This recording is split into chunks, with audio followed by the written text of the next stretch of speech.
Are you dependable that you can actually take a job and have the responsibility to be there? Are you able to actually take those shifts and work the entirety of the shifts? What we're trying to do at this point as parents is help these individuals find environments where they can excel. Don't wait for that ideal position. What we're looking for is a position.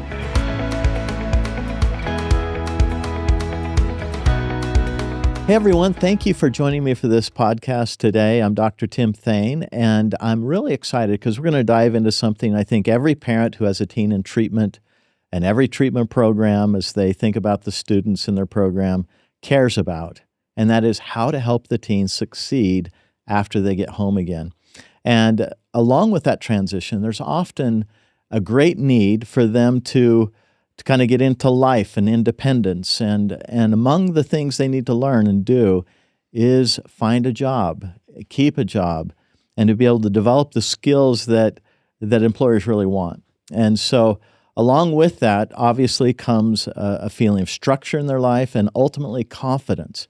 And that's what we really want them to have as they come back home again and get that momentum. I'm really excited today because I'm joined by Roger Knecht, who is the president of Universal Accounting Center. That's correct. The right way to say it? That's right. Universal Accounting Center. He's also an author of a couple books. He's a podcast host as well. I actually was on his podcast maybe a couple years ago. It's been a while, yeah. And we were talking about family and finances and things like that, and it was a lot of fun. He's a great interviewer and a host.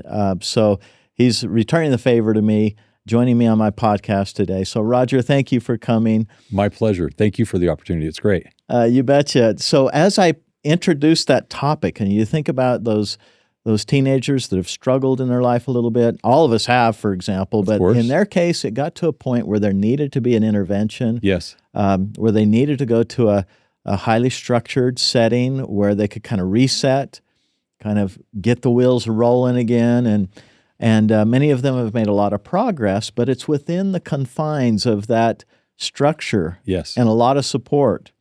And so that event of transitioning out of a treatment program to home is kind of the moment in time that we like to focus on at Trustyy. Yes.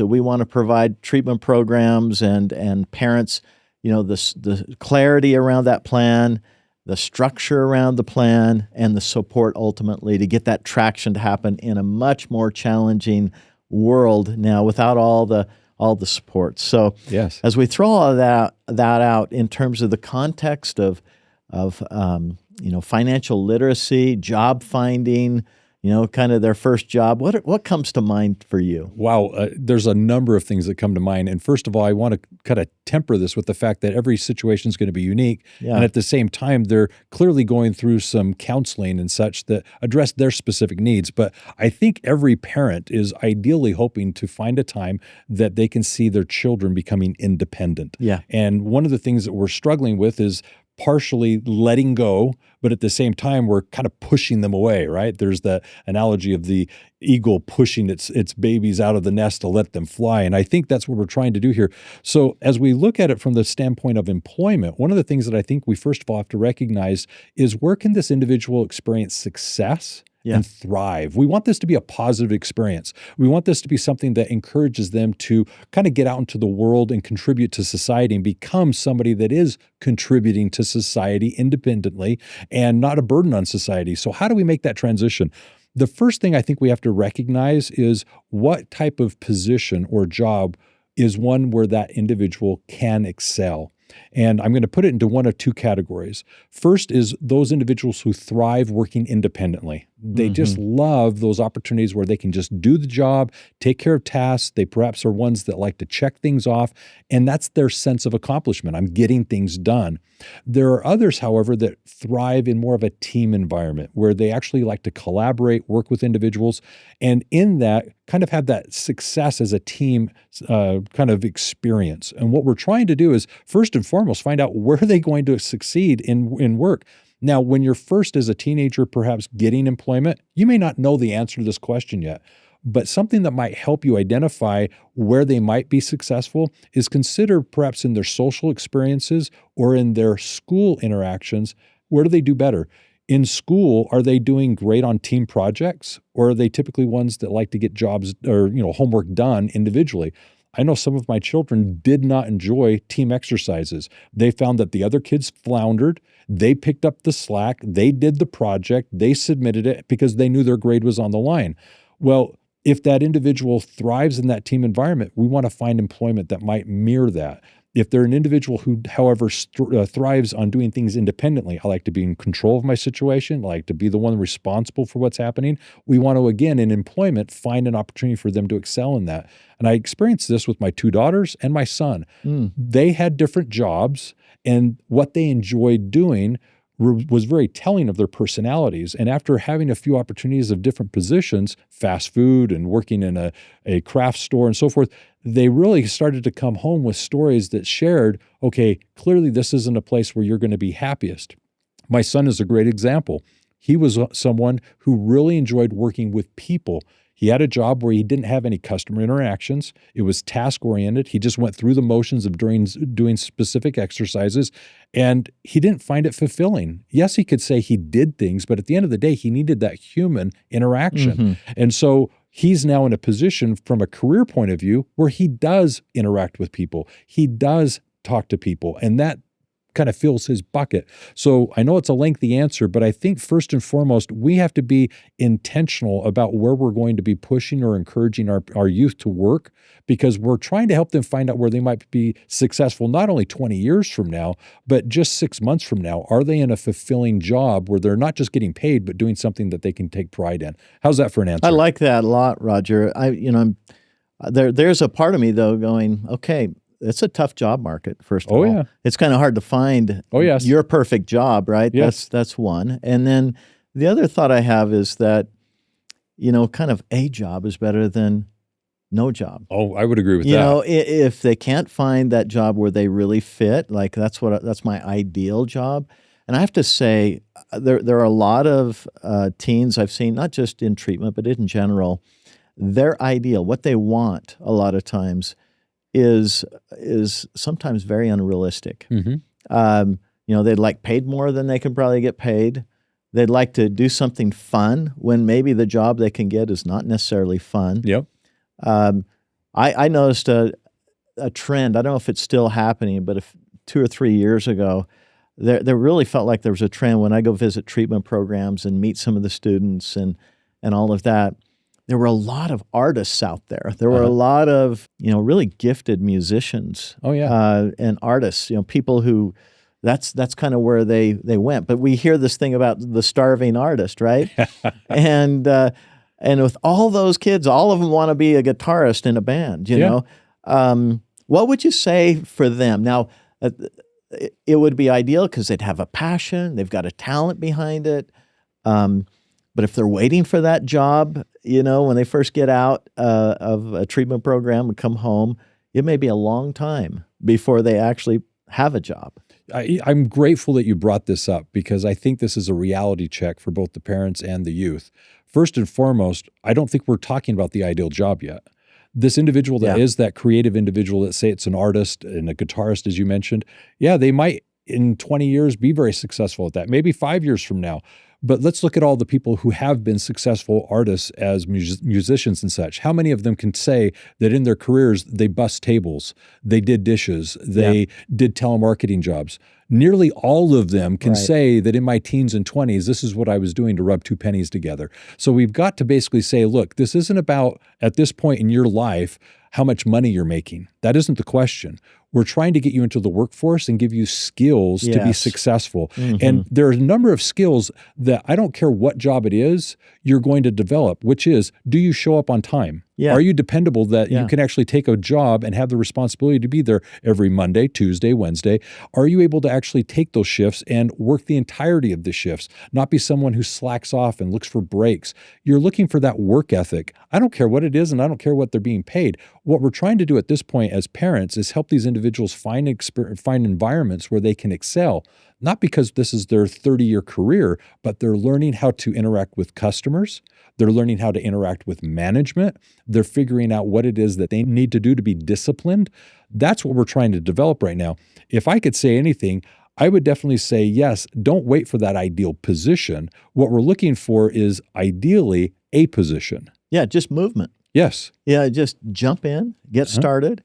There's something really great that comes with, I think, just holding down a job. Yes. Like you said, getting in there on time, being able to communicate with your coworkers, having the ability to problem solve in the workplace. These things that it almost doesn't matter what the job is. I don't care. These are things that they'll learn. And you gave me an idea. Right now, we're working on a kind of a AI-assisted transition planning tool inside a treatment program. Yeah. But one of the things you said is, where do they thrive? So if you could line up a few things, maybe it's not the job they want, but it is a team kind of job. Maybe you can abstract it up to that level where the fit is not their ultimate career. The fit is what you said, more of a, hey, this is something they could do on their own and really do well at, or this is a job that will be a team member job. And that feels maybe abstract enough or general enough that there may be a lot of opportunities where you could at least pick that, pick a job that's going to be in that realm. Well, to that, I'm going to add two more things. So clearly we've identified where they're going to excel most in a position that's independent and individual or team-oriented. The second thing that I think you need to identify is it back office or front office, which is to say, are they going to be a great person to interact with the customers? Or is this something that they want to actually find employment where they're maybe going back and doing tasks, assembling product, they're doing something that's perhaps not interacting with customers? Accounting is a good example. If in accounting you're actually working in the business, odds are you're not doing anything with the customer itself. You're actually behind the scenes working with the employees of the company and taking care of things at the business level. Well, that's phenomenal. That right there is a great indicator of whether or not you want to have that outgoing, let's say fun type of personality that's interacting with the customers to try and get sales or improve customer experiences, or you behind the scenes just improving the product experience. Those things can be a second great thing for that individual to figure out early in their life. Where do I want to be as it relates to business? Yeah. Front office, facing the customer, behind the scenes, and I'm making sure the customer experience is great. The third thing that I'd like to point out is it's not so much what they're doing. It's like you said earlier, it's momentum. I just want them doing something. And one of the things that I think is very telling is think about it like this. As they get out into the workforce, they're going to figure out that they can hold down a job. They can be responsible. They can be dependent upon. And so the best advice I can give is encourage them to give everything a good shot for a period of time that's maybe 6 to 12 months. The last thing you want to be doing is job hopping. We want to be in a position where, yes, I for the first few weeks, is it working out? But let's be committed and let's actually honor our commitments and help these people understand that when they take a position, they're agreeing to trade their time, their talents in exchange for an income.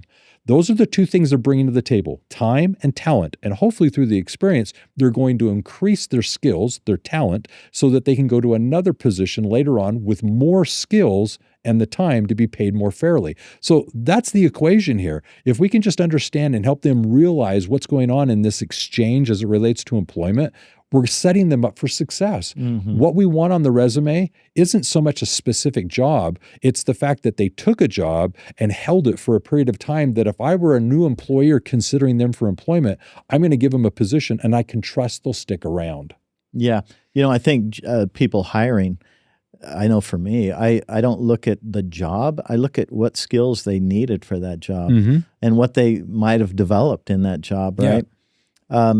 You made me think about, Mitchell, my oldest son. Yeah. I think he'd be okay with me throwing him out there. But all right, here he goes. He was kind of like that. We wanted him to take a job, any job, right? Just let's get some momentum after high school, during the summer, before he went to school. And he ultimately landed a job that we sort of set him up for a little bit, a person that my wife knew. He had a roofing business. Yeah. And he took that job. It was a dirty, hard, difficult, physically demanding job. Been there, done that. Because he was at the bottom. All the shingles were being kind of knocked off the roof. And his job was to haul all that trash to the dumpster Yep. and just clean up the job site. Yeah. And I have to say, he hated the job. But we kept encouraging, you have to finish it through the summer. Just hang in there. That's all. Just get through the summer, and you're going to have something to say from that there's going to be some great things come out of it.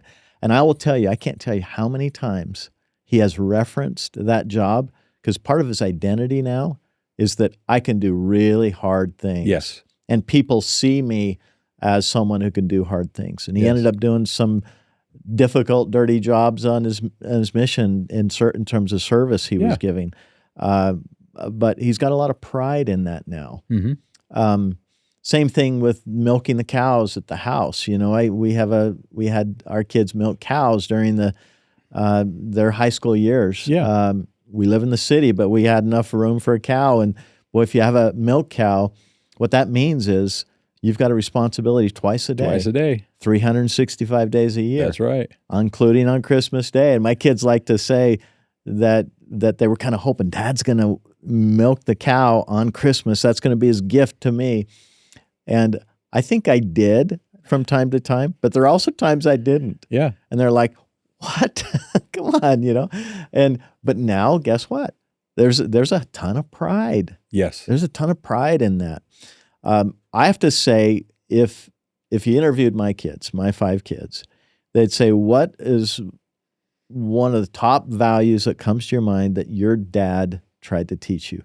I guarantee you 5 out of 5 would say work. I love it. Work ethic. Yeah. And sometimes I'm a little embarrassed because and maybe feeling like I didn't have a balance because it wasn't how to have fun. It was how to work. And these days, honestly, I worry about my kids being a little too much of head down, nose to the grindstone, working. But I have to say, I'm so glad they know how to work. And, a lot of parents who have teens coming home from treatment, there's a lot of emotion mixed up in why they ended up in treatment in the first place. Yeah. The fear of what could happen, the relapse, coming home again. And in some cases, you can have a parent be too extreme on one side where they're enabling and taking care of and not requiring their teen to go get a job. Mm-hmm. And on the other extreme, maybe the teen becomes really overwhelmed because there's so much, put on their shoulders all at one time. Yeah. What are your thoughts about that in terms of what can a parent do to find that Goldilocks in the middle, the sweet spot in the middle there? So I'm going to offer a few suggestions. These are ones that I've personally experienced, so I can elaborate on all of them. The first thing I would identify is having a job. You have to distinguish, is it part-time or full-time? Really, what are we asking that they get involved with and do? And it may be appropriate to simply say, can we get them into the workforce at a part-time level? That's just something that's going to give them an opportunity to get out of the house, have responsibilities, show their independence, and so forth. The thing that I would want to actually communicate here, though, is I think for some, there's that tendency to do the helicopter parenting. Mm-hmm. And this is the perfect opportunity to let consequences kind of go through their course of action and really let the parents kind of step back. And this is probably a hard thing for the parent to do. And it's also hard for the youth in the sense that maybe they do expect mom or dad to step in. And here are some examples. When they're sick and unable to go to work, who calls in and says that they're not going to be able to be there? When they need time off for a vacation or a holiday or for, let's say, a school activity or something, who's asking for that time off? Mm-hmm. It's not mom and dad. Yeah. It's the employee. Nothing is more frustrating for me as an employer to be talking to a spouse or to a parent of an employee. I don't need a middle person here. These are grown adults. They're trying to become adults. I don't need a middle person. And so ideally what's going to happen is if you need time off, I'll talk to the employee. Let them come. Let them get that voice. They need to find that voice for themselves to be able to ask for things that they're in need of. And they need to be able to state clearly what expectations they have individually. They need to be the ones that are asking for tomorrow off, not the day of, not the day before, but 2 weeks before, 3 weeks before, so that the person arranging the schedule can plan accordingly. That individual, because they failed to communicate, they needed graduation off or a dance off or whatever the case may have been, family vacation. they may have the consequence of not being able to go Missing it. because they Yeah. didn't do what needed to be done Mm-hmm. 2, 3, 4 weeks ago when they knew they needed the time off. Yeah. These are consequences that enable them to learn lessons, lifelong lessons. And sometimes I think what happens when we helicopter parent and step in, we think we're doing a favor, and what we're doing is we're enabling that problem to be persisted. And that's not what we want. So that's the first thing I would first illustrate is part-time, full-time, and then second, just letting them have their own voice and get out there and communicate for themselves, because they've got to understand that they have to be able to speak up. Yeah, those are great points. I love the idea of, for a parent who has a teen coming back from treatment, how do you ramp them into this? And this part-time idea is a good way to think about it. It's like, okay, it's going to depend on the age and the circumstances of what they need, but there ought to be something that they have to buy on their own. And maybe a part-time job would help them do that. And so maybe you can set up something that creates a little, a little desire, like, okay, I do want to work because that's how I'm going to get this thing I want or have this freedom I want. Of course. But I like the idea of, if you're a parent that's worried about your teen and them out into the big challenging world coming out of a treatment program, think about part-time. Get them started. Get, like we said before, just some kind of momentum. That's right. It feels good. I remember seeing my kids come home after a hard day of, working either at a fast food place or Of course. the movie theater or whatever, and just feeling like I'm a man or I'm a real grown woman here. I'm able to do hard things, and you can see that in their eye when they come home. They may be tired, but the only way you can get that is actually do it. All right. So I'm going to now share my second thing, and I think this is going to be a great complement to what you just shared. One of the things that I think work offers these youth, any of us, all of us, is the fact that when life gets hard and difficult, imagine a place where you can go and work, where you're respected, where what you do is actually appreciated, where what you're doing makes a difference. It contributes to a greater cause or good. All of a sudden, what you're doing matters. As an employee, I can take pride in the fact that what I'm doing makes a difference. So imagine where life can be troublesome and difficult and hard, going to a place where people respect you, appreciate you, where what you do, you're actually good at. That's what we're offering these individuals when we give them employment. We're not asking them to go out there and solve the world's problems and invent the next car or whatever. We're asking them to go, like you suggested, fast food, work at a movie theater, work at a bowling alley. Just the fact that they can greet a customer or take care of something. These individuals are then able to take pride in what they're doing because they're being successful. I'll remember a specific time that my daughter was working at it was a relay race. And one of the comments that she said, she's a teenager at this time. She was probably 17 at most, perhaps. And she said, "Dad, I love this because as she interacted with all the adults, giving out the bibs for the race, answering questions as to where to go and when to be there, she said they respected her. She was able to be in a position of authority where what she said mattered, and these adults were listening to her. And they interacted with her in a peer kind of relationship, not condescendingly as a youth. So she was able to be, and I'm just going to use the word bossy in the sense that she was clear and direct, and they didn't push back. Great, I will be there at the start. I will be at that location. I will do this next. She was able to explain in the registration process, now that you're done here, I need you to go over there and take care of that. Yes, I'll do that. These people were showing her respect. Yeah. When she got through with that experience, she was able to feel like, okay, I can see myself doing something because people are seeing me for who I am and interacting with me accordingly. She today is in a management position. Why? Because I think that's where she could excel. That's powerful. And it was only because of this opportunity that she had to take on that position that she was able to experience adults seeing her as a peer. My experience in work, and this is related, I think it was around the age of 25 when I all of a sudden realized that my age no longer mattered. My age no longer mattered because at the age of 25, I was managing people who were much older than I was, and it mattered now my skills and abilities as a manager to get them to be productive and help them along that way.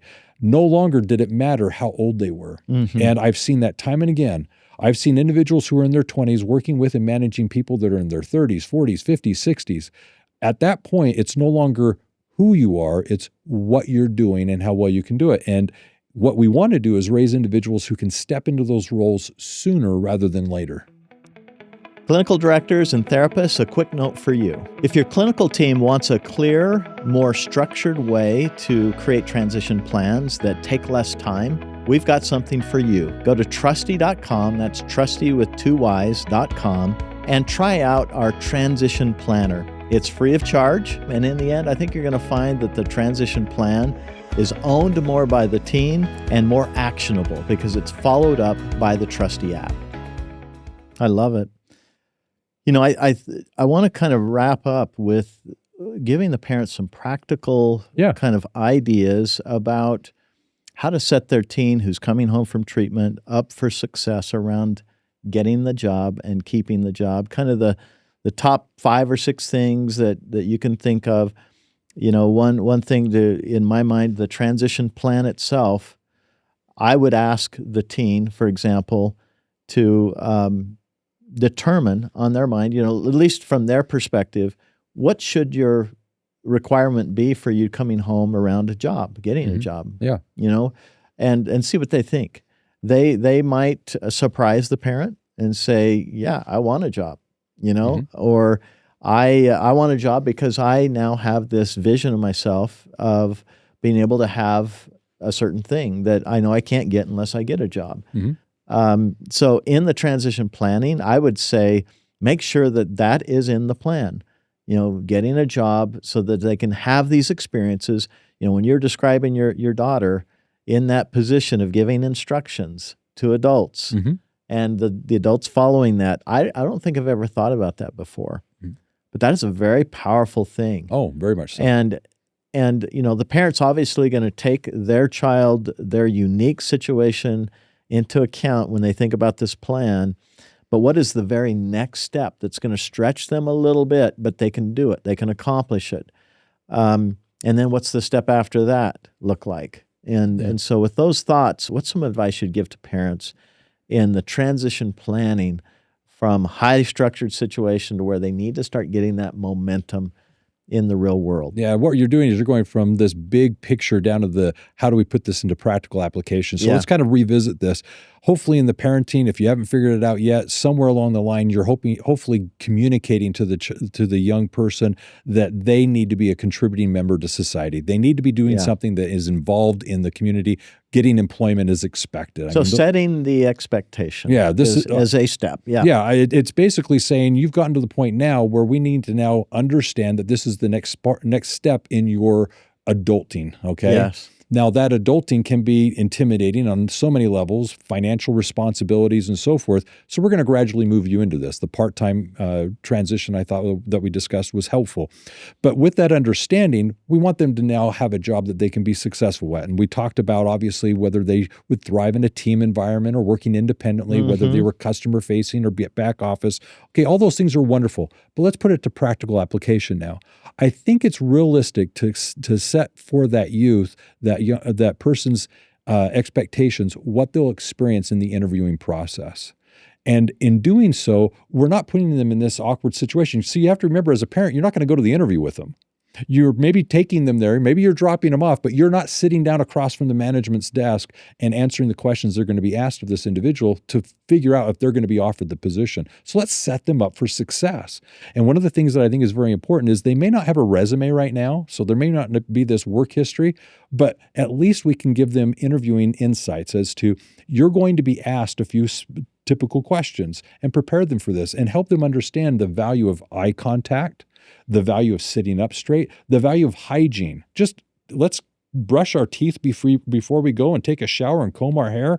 Those types of things are so impactful just as part of the first impression, but too often overlooked. I can't tell you how many times I've met with somebody that clearly is unkept. I don't want them representing the company. And with their body odor, I don't want them in the office. So this is very easy. So let's help them take care of the obvious, which is, okay, the day of, we're going to shower, we're going to bathe, we're going to brush our teeth, we're going to comb our hair. And in the interview, we're going to look the person in the eye when we answer their questions. When they extend their hand, we're going to give them our hand, and we're going to firmly shake their hand with a handshake that says, I'm confident, not a limp hand that says, just take it and shake it. These little things, as subtle as they are going to be important. Here's what I'm going to now offer, suggestions for the interview. When you're going to an interview, don't just show up. You want to do a little bit of research beforehand about the company. Encourage them to go online and learn about the business. I don't care if it's a fast food company, Arby's, Wendy's, McDonald's. Find out, when did it start? What's their core principles or values as it relates to the company? Because if you can go in there with an understanding of this is what the business is about, this is something that they prioritize, you can speak to that. Empower that person to come educated and prepared to answer some questions and offer some ideas. Imagine in the interview if the individual can say, I saw online that your company has this as one of its core values. That resonates with me. That's something I can be part of. That's something I feel I can contribute to. Help empower them so that when they go to the interview, they have something to say. Tell them that ideally, if they can, yes, no answers are not acceptable. You need to expound a little bit. Don't make it difficult for the person doing the interview to have to pull out of you any information. Encourage the person that when they're going to be asked questions to volunteer some information. Now, I want to also temper that with helping them stay on topic. The last thing we want them to do is talk for 5 minutes, kind of like what I'm doing now, monologuing, where they just go on and on and on. There's a temperance there. Well, imagine if our children were kind of, if you could say, prepped for this experience. They've never been interviewed before, perhaps. They don't know what this entails. They don't know what to expect.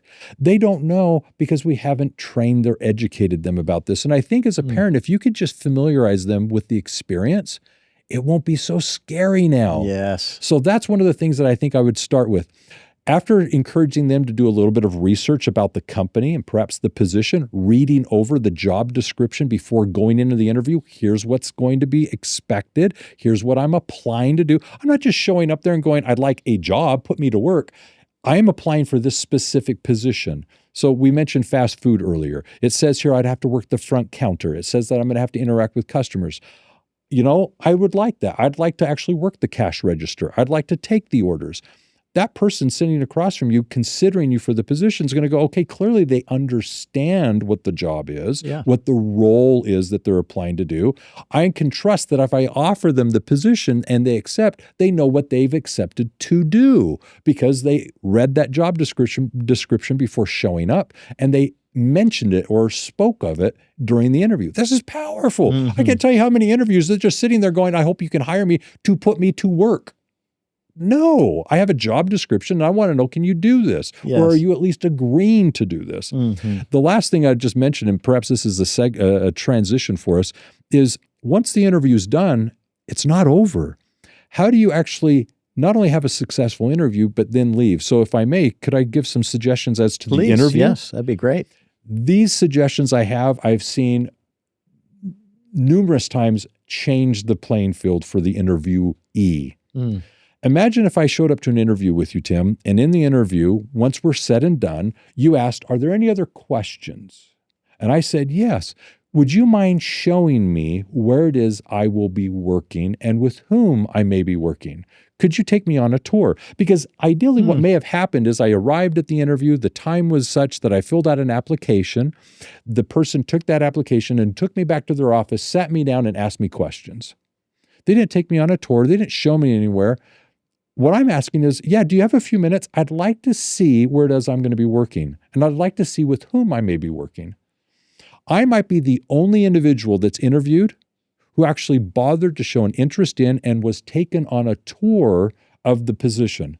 I don't care where it is, back office, front office, this is where the closet is, where the mop is. I don't care what it is, but I'm the only one that bothered to show interest in what it is I'd be doing and where and with whom. So now, how does that interviewer compare me with the others? They're comparing everyone to me. Because I was the only person that was taken on a tour. I was the only person that met Sally and Tim back in the back office. So if I could actually show interest in the position, so much so that I'm taken on a tour, I'm being given the advantage that now everyone's being compared against me for the position. I love it. That's awesome. Yep. I think the parents are sitting here probably taking copious notes here because, the parents are anxious for practical advice. Yes. Especially around things they have a lot of anxiety for and all this unknown. Uh-huh. And so what you've done here, I think, is giving parents a lot of things they can do that's right within their role. Yes. To prepare their teen to go out there and do that interview, to find the job, to then prepare to be successful at the interview. And this last thing, I've never thought of that. I think it's a fantastic idea. I can't imagine that being not being impressive. Yes. To the employer. It's kind of like when I told my daughter she didn't want to take over the cow milking. Uh-huh. And I said, think about when you're going to interview or when you're going to submit your application to a university, and all those admissions people, they're going down through all the different applicants. How many other girls do you think is going to say, or even guys who can say, I milked a cow? Yeah. And I said, so what I'm thinking about with your point here, you're right. They're going to stand out. And I love the thought you had too, as well, as to show interest in the job. Yes. The thing they're going to be doing. Yes. And a lot of these kids may have not had a job before, and they're coming out of a treatment program. And so obviously they're not going to want to walk in and say, I'm just getting out of a treatment program.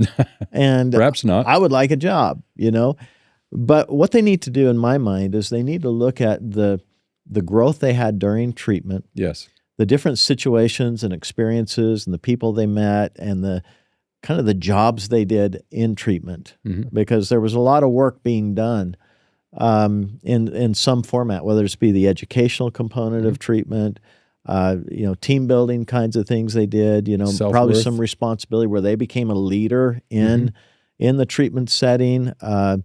And I think treatment programs these days are starting to realize that the teen needs to be much more in charge of their treatment journey. And I think that will open the door to more connection between what they did in treatment with a job interview and how what I learned in that setting applies. And I don't have to tell them where I got that information or where I got those skills. No. But I have them. Yes. And so I think what the parents are going to walk away from this podcast today is some incredible gold nuggets of things they can do, starting with the expectation setting, then the support, the training they're giving their teen. And I'd say maybe the first job the teen has after this training that the parent gives them is X number of interviews, until they get the job. Oh, yeah. I don't expect them to get the first job. Yeah, that their they first apply job for. is to get a job and to do the legwork and all of that stuff. And it might take, who knows how long that'll take. It takes a number of attempts for all of us. Yes. And that is their first job. Yes. Is to get the real job that pays them money. So if I may, I'm going to add one more thing, because we clearly talked about things that they can do before the interview. And those things shouldn't be sprung on them the day of. Go shower. Yeah. Tell them a few days before you're going to shower that day. And by the way, you had a lot of parents nodding when you're talking about hygiene. Oh, yeah. They're like, oh. Oh, yeah. No, I bring it up for a reason. Yeah. We've talked about the interview, but the last thing I wanted to share is the post-interview. The one thing that you want to do is stand out, not only in the interview, obviously, but after the interview. And I can't tell you how much a simple thank you or acknowledgement of interest after the interview can go a long way. A lot of these positions that they're applying for, a typical, let's say, first jobs, they're not second, third interview type positions. Okay, they're typically a single interview, and from that single interview, they're compared against other candidates, and someone's selected. It's not like there's a second, third, fourth interviews going on here. But the best thing that I can do is, as a piece of advice, is encourage that the applicant send a thank you. Send a card, drop off letters. I can't tell you how many times I was impressed when somebody dropped off a donut or a thing of donuts and a letter saying, thank you for the interview. The position interests me. I think I can do well at it. I would welcome the opportunity to be employed here. Show genuine interest in the position. Now consider it from the interviewer's point of view. This individual clearly stood out in the interview itself because of their interest in the position. I took them on a tour. They met some of the individuals. They clearly were excited to be here, different than any of my other interviews. And now, as I'm considering all the candidates, I get this letter, this thank you card. I get these donuts with a note that says, I really appreciated the interview. This looks like a great place to work. I'd loved the opportunity to be employed here. How many other people have done that? This stands out far above all of the other candidates. This individual clearly wants the job. Absolutely. Okay. So now I'm in a position where of all the 10, 20, 50 applicants that applied for the position, of the 5, 10 people that perhaps interviewed for the position, I dare say that with these very simple things, you could rise to the top and be that one candidate that ultimately is offered the position. And rather than having to interview for 12 positions, you can interview for 3 positions and get one of them. That's a fantastic point. It reminds me, just last week, I was at BYU, my alma mater, and I was there for a National Advisory Council. Yes. And one of the neat things we got to do was meet a lot of some of the students kind of in the college and kind of mentor them and talk about their careers and things like that. I went in thinking in the back of my mind, I'd like to see if I could find a couple interns that might be able to help us with this project we're doing. And so I let that out, and some of the students were interested. There was a particular student that she was doing a lot of the things you're talking about. Yeah. And she stood out. She Bingo. basically was listening very, very well to what I was saying. And then what she did is shared some of her things that she was doing that she was very passionate about, related to strengthening the family. She knew that was going to like ring a bell for me. Like she had the same passion that I did. Yeah. And so that kind of located her in my realm. It's like she's one of the camp, and in this camp of wanting to help families. I think what she did was like her little research of me and the potential maybe internship of what I'd be interested in, and she highlighted that. And then there was a chance to kind of break into different groups, and she beelined it for me and made sure she was in the group where she could have a smaller audience of other people asking me questions. Yeah. And it was in that group that she just asked me a lot of really good questions about what's my project and what, how am I going to help with, strengthen families in this way for teens coming home. And then she made it very clear that she was interested. She said, I would love to be a part of this. It's right down my alley. I think I can really help, but I'd love to learn from you, and I'd love to be a part of it. Well, I get home, and what was waiting for me? An email.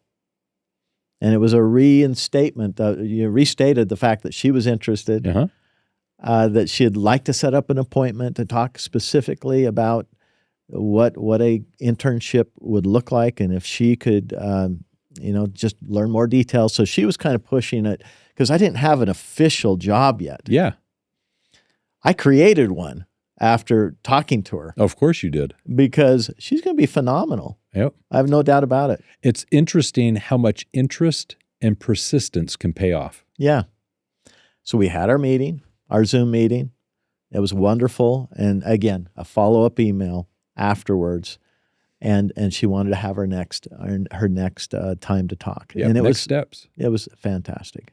What you just did is illustrate what we've been discussing, so thank you. Well, you bet. Well, this has been an amazing podcast. I know that what parents want is practical ideas, things they can do, and that's exactly what you gave us today, Roger. So thank you for joining us. And parents, I want to just tell you that if you're in the boat of having your child in a treatment program and they're coming home soon, you're probably feeling a lot of anxiety. You're probably wanting more clarity about what should we put together in terms of a plan for them to come home. You may be waiting for your treatment program to kind of carry the ball and be very clear about that.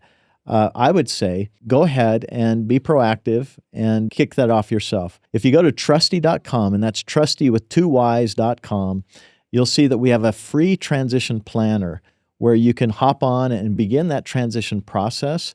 that will help clarify a lot of the questions you have in your mind right now and will help your teen actually take ownership of the plan. We've had many cases where teens have basically, agreed to a lot of things that when they got home, they wanted to distance from it at that point. And it's because they weren't the owner of the plan itself. This process helps them to do that. So go there, take a look, and it's for free, and we'd love for you to give us feedback on it. It's fairly new. We're just getting started with it. I think it's going to make a big difference for you. Thanks for joining us today on this podcast.